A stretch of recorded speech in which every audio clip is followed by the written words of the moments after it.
ஓம் சத்குருவே சரணம். வாத்தியார் மகராஜிக்கு ஜெய். குருவருளால் கால ரகசிய பதிவேட்டில் பார்க்கக்கூடிய விஷயமானது இந்த பண கஷ்டம் தீருவதற்கான சில எளிய வழிமுறைகள் அப்படின்ட்டு எடுத்துக்கலாம்.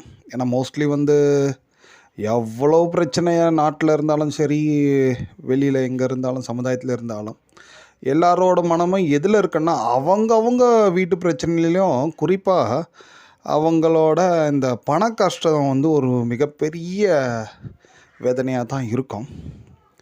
ஸோ அதன்படி நீங்கள் இந்த பண கஷ்டம் அப்படின்ற ஒரு விஷயத்துக்காக இந்த ஒரு தகவல் எடுத்துக்கலாம். பண கஷ்டம் நீங்குவதற்கு வாத்தியார் பொதுவாகவே குறிப்பிடக்கூடிய விஷயம் பார்த்துட்டிங்கன்னா, பழுத்த வல்வினையால் ஏற்படக்கூடியது தான் பண கஷ்டம் அப்படின்றாரு. ஏன்னா பண கஷ்டம் நம்ம சொல்லிகிட்டு இருந்தால் அது எப்படி வந்ததுன்னா, அது மிகப்பெரிய கர்மா தான் அந்த மாதிரி நமக்கு அந்த மாதிரியான ஒரு வேதனையை கொடுக்குது அப்படின்ட்டு சொல்கிறாரு. அதுக்கு நிறைய பேர் யோசிக்கலாம், ஏப்பா நான் உண்டு, என் வேலை உண்டு, ஏதோ நல்லதுலாம் என்னால் முடிஞ்சது செஞ்சுட்டு இப்படி இருக்கு, எனக்கு என்னப்பா கர்மா. நிறைய ஒரு சிலர்லாம் ஒன்றுமே ஒருத்தருக்கும் ஒரு என்ன சொல்கிறது, அந்த எச்ச கையில் காக்கா ஓட்டாதவன்லாம் கூட நல்லா தானே இருக்கான் அப்படின்லாம் யோசிக்கலாம். பட் அங்கே வாத்தியார் என்ன குறிப்பிட்டு சொல்ல வராரு அப்படி பார்த்துட்டிங்கன்னா, அவங்க முன்னாடி கொடுத்தது தான் இப்போ யாருமே அனுபவிக்கிறாங்களாம்.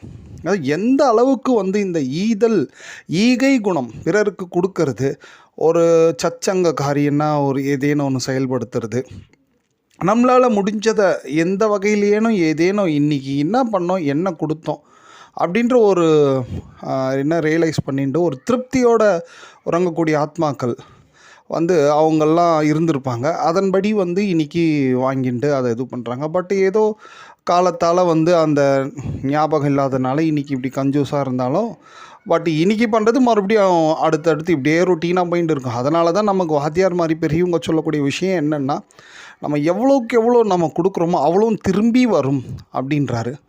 அதற்கேற்ப அதாவது இருப்பதை எல்லாத்தையும் அள்ளி கொடுக்கணுன்ட்டு எப்பொழுதுமே எந்த பெரியவங்களுமே சொன்னதில்லை. பட்டினத்தார் மாதிரிலாம் அப்படி இறச்சி விட்டு போங்கன்ட்டு. பட் ஓரளவுக்காவது அந்த குணம் மட்டும் கொடுக்குற குணம் இருக்கும் போது மகாலட்சுமி அவங்கக்கிட்ட நிச்சயமாக வாசம் பண்ணுவா அப்படின்ற ஒரு விஷயம் இருக்குது. ஸோ ஓகே, நம்ம என்ன மேட்ருக்கு வருவோம். அதாவது விஷயங்கள் பார்த்துட்டிங்கன்னா, இந்த குருவார கூடிய ஏகாதசி துவாதசின்ட்டு இருக்குது. இந்த சித்திரையில் நீங்கள் பார்த்துட்டிங்கன்னா, இந்த விஸ்வாவசு ஆண்டோட சித்திரை மாதம். ஏன்னா காலம் ரொம்ப முக்கியம் இல்லை. என்னைக்கு ஒரு என்ன விஷயத்தை என்னைக்கு சொல்கிறாருன்ட்டு யோசிக்கக்கூடாது. அன்றைக்கி பார்த்துட்டிங்கன்னா வளர்விரை ஏகாதசி அண்டு துவாதசி கூடிய ஒரு நாள் தான் குருவாரம், வியாழக்கிழமை. அன்றைக்கி நீங்கள் பார்த்துட்டிங்கன்னா எப்படி இருக்குன்னா, அந்த மாலையில் மதியம் வரைக்கும் ஏகாதசி இருக்கும். அதுக்கப்புறம் துவாதசி வந்துடும். அந்த துவாதசியே விசேஷமான செல்வ விருத்தி தரக்கூடிய ஒரு விசேஷமான திதி அது. ஸோ அந்த திதியில் அர்ஷண யோகம் அப்படின்ட்டு ஒன்று வரும். பொங்கி வர கஷ்டங்கள் தணிப்பதற்கான வழிகள் கொடுக்கக்கூடியது தான் அந்த அர்ஷண யோகம் அப்படின்ட்டு வாத்தியார் அதை ஒரு ஹெட்டிங்கே போட்டு சொல்லுவார். அது எப்படி பொங்கி வர கஷ்டம்னா எப்படி தீரும், என்ன பண்ணணும் அப்படின்ட்டு நம்ம எல்லாருக்கும் அவ்வளோ இருக்கும். ஆல்ரெடி இது நிறைய வாட்டி நம்ம பார்த்துட்டோம். சும்மா உங்களுக்கு ஒரு ஞாபகப்படுத்துகிறதா கூட இந்த பதிவு இருக்கட்டுமே.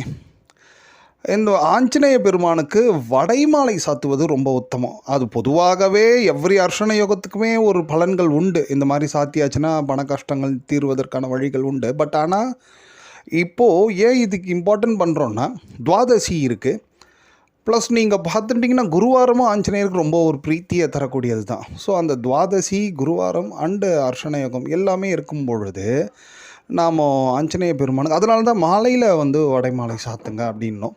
அப்படி வடைமாலை சாத்தி அதை தானம் பண்ணுறதுனால நிச்சயமாக ஓரளவுக்கு நம்மளோட இந்த பண கஷ்டம் நீங்குவதற்கான வழிகள் வாய்ப்புகள் உண்டு. அதுபோல் அன்று இரவே நீங்கள் உத்திரம் அண்ட் அஸ்தம், உத்திரம் முடிஞ்சு அஸ்தம், இந்த அதுவும் சித்திரை உத்திரம் மீனாட்சி திருக்கல்யாணம் எல்லாருக்கும் தெரியும். அந்த உத்திரமும் அஸ்தமும் இரவு ஒரு 9 மணி வாக்கில் கம்பைன் ஆகும், மீட் பண்ணோம் அந்த 2 நட்சத்திரங்களும். ஸோ அந்த சமயத்தில் மோஸ்ட்லி கணவன் மனைவி 2 பேருமே சேர்ந்து வீட்டில் விளக்கேற்றி வச்சுட்டு அர்த்தநாரீஸ்வரர் ஸ்லோகங்கள் ஏதாவது தெரிஞ்சிருந்தால் சொல்லலாம். ஏப்பா நம்ம பண கஷ்டத்துக்கு ஏன்பா கணவன் மனைவி கிட்ட போயிட்டா அப்படின்ட்டு யோசிக்கலாம். இங்கே ஒரு பெரிய ஹைலைட்டான ஜோதிட விஷயமும் ஒன்று உண்டு. எப்பொழுதுமே லக்னம், ஒரு ஜாதகத்தில் லக்னன்ட்டு ஒன்று இருக்குங்க. அதுதாங்க லக்னம் தான் நம்மளோட உயிர். அதில் ஏதேனும் ஒரு பிரச்சனை இருக்குன்னா அதுக்கு தீர்வு எங்கே இருக்குன்னா 7ஆம் இடத்துல தான் இருக்கும். பொதுவாகவே ஜோதிட விஷயத்தில் எந்த பாவம், அதாவது புத்திரபாவமாகட்டும், வேலை பிரச்சனையாகட்டும், எதுவாக இருக்கட்டும், நோய் பிரச்சனை எதுவாக இருந்தாலும் அதுக்கு தீர்வு வந்து 7ஆம் இடத்துல இருக்கும். அதுதான் அதோட ஜோதிடத்தோட சூட்சுமம். அப்போ அந்த 7ஆம் இடம் தான் வந்து பொதுவாகவே வந்து லக்னத்துக்கு 7ஆம் இடம் தீர்வு. லக்னம் மீன்ஸ் அந்த மனுஷனுக்கு எந்த பிரச்சனையாக இருந்தாலும் 7ஆம் இடம் தீர்வு. அந்த 7ஆம் இடம் எதை குறிக்குது பார்த்துட்டிங்கன்னா மனைவி. ஆண் என்றால் மனைவி, பெண் என்றால் கணவன். ஸோ ஒவ்வொருத்தரோட பிரச்சனைக்கும் தீர்வே அந்த கணவன் மனைவி ஒற்றுமையில் தான் இருக்குது. இந்த பண கஷ்டத்துக்கு எங்கே எடுத்துகிட்டு வந்து முடிச்சு போடுறேன் பாருங்களேன். எப்பொழுதுமே வந்து வாத்தியார் ஒரு விஷயத்த ரொம்ப ஆணித்தரமாக குறிப்பிடுவார். யாருமே வந்து அந்த அதாவது இல்லத்தோட அரசி, வீட்டோட மகாலட்சுமி, அது எத்தனை வயசாக இருந்தாலும் சரி, புதுசாக கல்யாணம் ஆகியிருந்தாலும் சரி, அவங்கள வந்து கண்கலங்கவே விடக்கூடாது. அப்படின்னு யாராவது அவங்களோட ஒய்ஃபை கண்கலங்க விட்டுட்டாங்க அப்படின்னாச்சுன்னா அவருக்கு நிச்சயமாக பொருளாதாரம் ஆட்டங்காணும். எப்பேற்பட்ட பணக்காரனாக இருந்தாலும் சரி, இல்லை அன்றாட காய்ச்சியாக இருந்தாலும் சரி, ரொம்ப மிகப்பெரிய ஏதேனும் அவங்க எப்போல்லாம் கண்ணீர் விடுறாங்களோ அதோட தாக்கங்கள் வந்து கொஞ்ச நாளைக்காவது அந்த பொருளாதார பிரச்சனையை கொடுக்கும் அப்படின்றாரு. அதே மாதிரி மனைவி பெண்களுக்கு என்ன குறிப்பிட்டு சொல்கிறாருன்னா, இவங்க எப்படியாவது ஒரு மாதத்தில் ஒரு வாட்டியாவது கணவனுக்கு பாத பூஜை பண்ணணும். இன்றைக்கி இருக்கிற வேகத்தில் அதெல்லாம் முடியாதுன்ட்டு நிறைய பேர் யோசிக்கலாம். பட் ஆனால் பாத பூஜை கணவன் பண்ணுறது ரொம்ப இம்பார்ட்டன்ட். சரி பண்ணலனாலும் அட்லீஸ்ட் இரவு நேரங்களில் அவரோட கால்களை கொஞ்ச நேரம் பிடிச்சி விடுறது. இதெல்லாம் என்னப்பா ஏதோ பெண்கள் அடிமையா அப்படி இப்படிலாம் நினச்சிடாதீங்க.